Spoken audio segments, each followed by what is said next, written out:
My name is Aldwyn McGill. I'm the producer of Star Soccer Review magazine on Trinidad and Tobago football. Mr. McGill, what actually inspired you to get involved in writing about Trinidad football? Well, I had a website, and then with the qualification of Trinidad and Tobago to the 2006 World Cup in Germany, I was a part of the Trinidad and Tobago media team in Germany. And with the excitement of Germany and being a national player called to the national team, I would wait and keep enough information and follow the 2010 campaign and then reveal my information. Okay, you said that you were a national player. Can you give me a little insight as to who is Kevin McGill and Kevin McGill? When did you play your football? Background on yourself. Okay, I went to Southeast where we won the Progressive Blue Youth Soccer Tournament or football tournament that's pertaining to Trinidad and Tobago. After that, I went to Osman, then to Coles, where I was selected to the national team. The year I left, we won the BDB Championship or the BDB Cup. I left at the semi-final and I left Trinidad the night after the semi-final against Tobago. What year was that? That was 1972. I was called in November and I left Trinidad 2 weeks after being called on the national team. So this magazine, what is the real inspiration? How do you get your information to put this magazine together? Well, again, having the website, having the information from Germany, following the qualification with Mexico and Bahrain, and keeping an eye on the Soca Warriors while being Caribbean styles and following the rest of the Caribbean. I had enough information and surplus information on Trinidad and Tobago football. I came down here and covered the Pro League over the years, the Soca Warriors over the years, and last year I decided in sealing off the magazine I'll come and cover the secondary school league and the primary school league. So you have done more holistic coverage of football in Trinidad. What do you think about the Pro League especially? Because the Pro League is like built to the national league. What do you think at present? What do you think about the Pro League? You have written a lot about the Pro League. How do you feel about the Pro League involvement in football in Trinidad? Well, in looking at the Pro League before, we're not looking at the other Pro Leagues, I felt the talent was there, but in seeing the stadiums fairly empty, it's a big challenge to decide whether you're professional or not.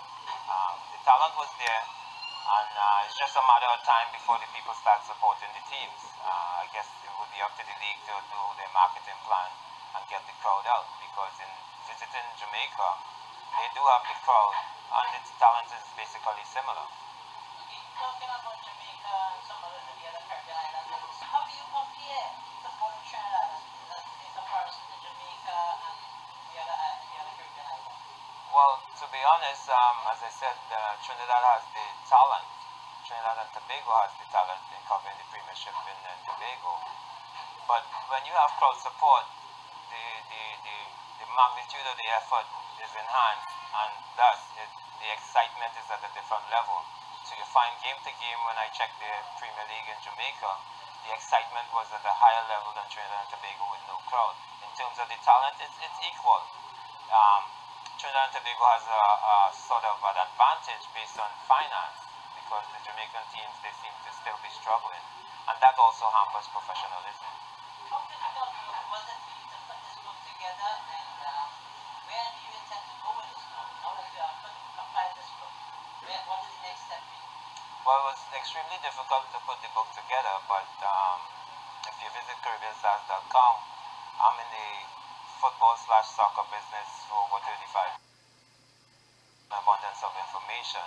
So in terms of information, it was not difficult. As I said, last year I came down just to tie up the loose ends by covering the secondary school. In terms of moving on from here, the reason why I went to Jamaica in January, February was to cover the Premiership, in being honest and true to my Caribbean roots, to do a Jamaica football magazine, and of course Canada after that. The logistics are not in place yet. The league just finished a week ago, so I have some contacts down there, and when I go back to Canada, I would pursue whatever. So you are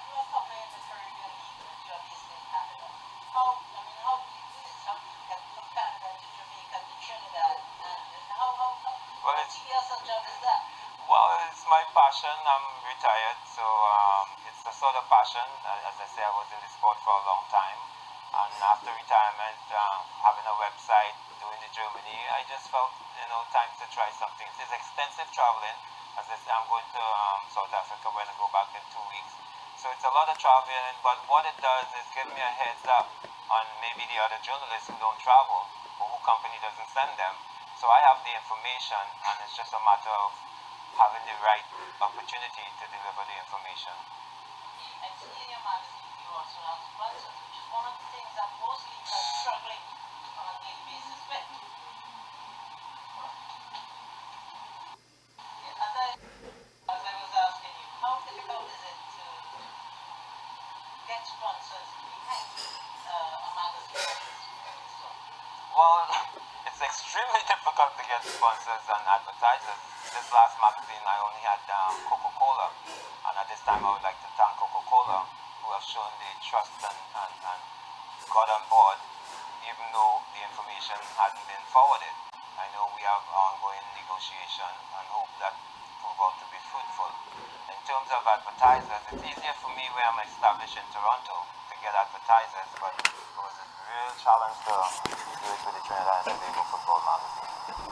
Okay, so where do we go from here? Now we have gotten the magazine together, we have gone through all these troubles to get this product together. Where are you going to take this product? Well, for the last few days, I went to Tobago. The Magic magazine, the objective is the schools, right? The objective is the schools. That's the objective of the magazine, and that's the objective of Caribbean Styles of Toronto. We had a Give Back program that we've been doing in MOVA for the last 4 years. I'm already set to come back in September to continue it for the 5th year. And in having success with that program, we decided we'll take it to another level with the secondary school league. If that proved fruitful, beyond a doubt, we will be back doing most likely a secondary school football league in coordination or collaboration with Coca-Cola. Now, a little bit more about the magazine. What does it speak from a reader perspective? What does the magazine speak? Well, What can a reader look forward to when purchasing this magazine? Or how do they obtain the magazine? Firstly, how do they obtain the magazine? Well, the magazine, as I was going to mention, the magazine would be in stores. It's at Arake, who has 5 outlets from Port of Spain to San Fernando. It's at Ismail Khan on, I guess that's Henry Street. And it's at the I-95 bookstore on Tragorate Road.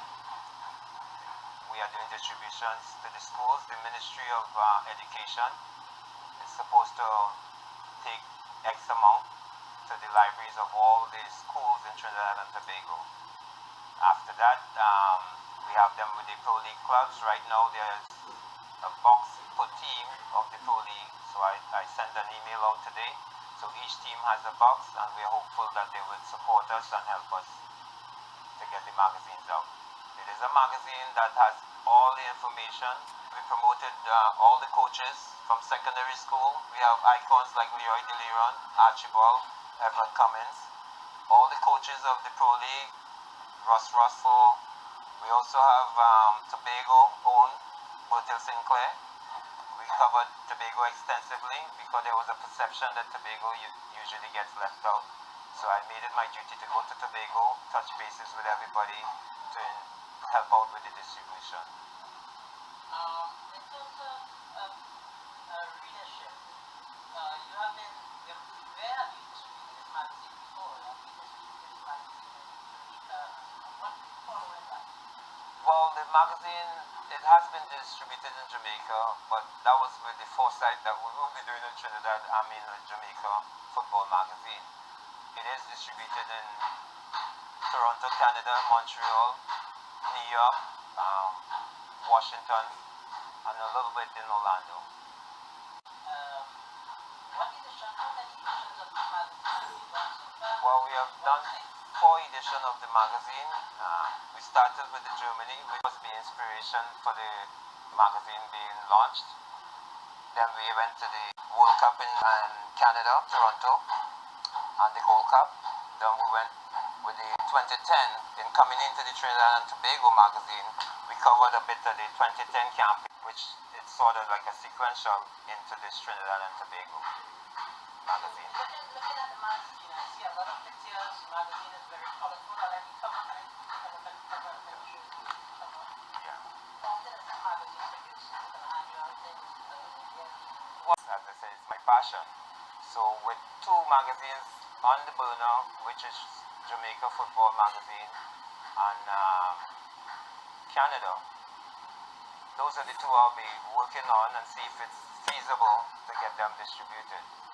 After that, Trinidad and Tobago will be back again. The season has started with the Pro League.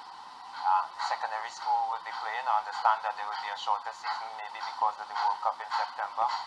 So as I said, hopefully if we get everybody on board, because I don't know, a lot of people seem to have budget restraints. If we get everybody on board, I'm comfortable with the Trinidad and Tobago side of my research. So Trinidad and Tobago is pretty close to being there. What do you think about Pro League for this season? Improvement in crowd. What can you say about Well, to be quite honest, it's a pleasure to report that I understand that the Pro League have for Fridays, and in launching the magazine last Friday at the Hazy Crawford Stadium, I saw a lot of people there from one side of the stadium to the next. Granted, all the seats weren't full, but that's a tremendous improvement for what I saw over the last 5 years. So I would say from that point, and with the excitement, I think from the marketing side, it's a big improvement. From the football standpoint, I looked at Joe Public, Defense Force, and some of these teams. So the Pro League looked very interesting. It might not be one person dominate the Pro League this year, from what I see in this early part of the league. All right.